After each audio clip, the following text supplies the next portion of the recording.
जितेंद्र आव्हाड आपल्या सोबत जोडले गेलेले आहेत। तर जितेंद्रजी, आपण बघतोय डोंबिवलीत भीषण असा स्फोट झालेला आहे। ओमेगा कंपनीतला हा स्फोट आहे। आजूबाजूचे नागरिक कायम तक्रार करत असायचे, तरी देखील दुर्लक्ष करण्यात आले या केमिकल कंपन्यांकडे। तुमची काय पहिली प्रतिक्रिया?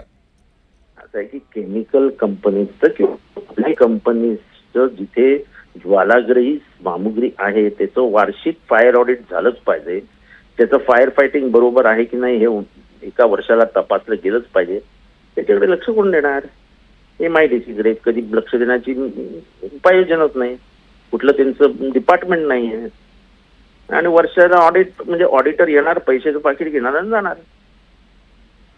अपघात होणार, 4-5 मजूर मरणार, मालक मस्त मर्सिडीज मध्ये फिरणार, काय फरक पडतो गरीब मेला तर? तुम्ही सुद्धा 2 दिवस स्टोरी लावणार, आज दिवसभर त्याच्याबद्दल गांभीर्याने तुम्ही आम्हाला विचारणार, तिसऱ्या दिवशी तुमची स्टोरी बदललेली असेल। त्याच्यामुळे सर्वसामान्यांचा, गरिबांचा जीवाची किंमतच राहिलेली नाही, हा एवढाच अर्थ आहे। मागच्याच वर्षी डोंबिवलीमध्ये एवढीच मोठा भीषण स्फोट झाला, एवढीच मोठी आग लागली की काही जण मेली सुद्धा। त्याच्यात रेसिडेन्शियल ज्यांचे कॉम्प्लेक्सेस होते त्यांना सुद्धा त्रास झाला। झालं, चर्चा झाली 2 दिवस, तुम्ही पण केली, मी पण केली, तिसऱ्या दिवशी सगळे जे आहे तसंच आहे। पण जितेंद्रजी, मग आपण पक्ष म्हणून, आमदार म्हणून याचा काय पाठपुरावा करणार? आमदार म्हणून मी कितीही पाठपुरावा केला तरी सरकार सिरियस पाहिजे ना। 2 वर्षापूर्वी डोंबिवलीत आग लागली होती, काय झालं त्याचं? पण जितेंद्रजी, तुम्ही म्हणताय की 2 दिवसच याची चर्चा होते, मग आपण देखील पाठपुरावा करण्यात कुठेतरी अपयशी ठरता का सरकारकडे? अहो, तुम्हाला आता मी साधं सांगतो, ते होर्डिंग आहे ना, होर्डिंग पडलेलं, त्याच्या विरोधात माझे 8 पत्र आहेत, सातत्याने पाठपुरावा आहे, विधानसभेत प्रश्न आहेत माझे त्याच्यावरती, काहीही होत नाही। कारण का सरकारी यंत्रणेने केलेला भ्रष्टाचार कोणालाही दिसत नाही, फक्त लोक पॉलिटिकल लोकांवरती बोटं दाखवण्याला मोकळी होतात। कोणी चौकशी केली त्या होर्डिंगची आजपर्यंत? तुम्ही पत्रकारांनी किती होर्डिंग आली, कशी, कोणी दिली, किती डिस्टन्सवर असायला पाहिजे, प्रत्येक होर्डिंगची साईज काय असायला पाहिजे, त्याच्यावरती नागपूर हायकोर्टाचा निर्णय आहे। कोण विचारतो हे सगळ्याला?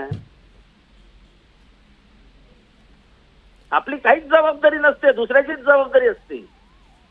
तुम्ही प्रश्न विचारले काय? विदाउट प्रश्न विचारल्याशिवाय का मी एवढं रागाने बोलतोय आणि एवढं मनापासून बोलतोय? मग आता काय करणं अपेक्षित आहे जितेंद्रजी? साधी गोष्ट आहे ना, आम्हाला MIDC सांगा ऑडिट केलेलं का त्या कंपनीचं? किती जणांना तुम्ही सस्पेंड करणार आहात आता याच्यात? आतापर्यंत त्या होर्डिंगच्या याच्यात कोण सस्पेंड झालं? महानगरपालिकेच्या अधिकाऱ्यांना कुठल्या अधिकाऱ्यांनी ते होर्डिंग, एवढं मोठं होर्डिंग बांधण्याची परमिशन दिली? त्याचं लोड स्ट्रेन कॅल्क्युलेट केला होता, हवेची दिशा कॅल्क्युलेट केली होती, ही सगळी माहिती असते आम्ही पण काय आजकाल विधानसभेत काय प्रश्न विचारून फायदा होत नाही। आपला आवडता अधिकारी मंत्री आणून ठेवतात, त्यामुळे मंत्र्यांनाही मर्यादा पडतात। निश्चित चाललंय ते सुखाचं चाललेलं आहे, महाराष्ट्र सरकारचा सुखाचा संसार चालू आहे। 4-5 महिन्यांनी बघू संसार बदलला तर। निश्चित जितेंद्रजी, धन्यवाद, तुम्ही NTTV मराठीशी संवाद साधला त्याबद्दल।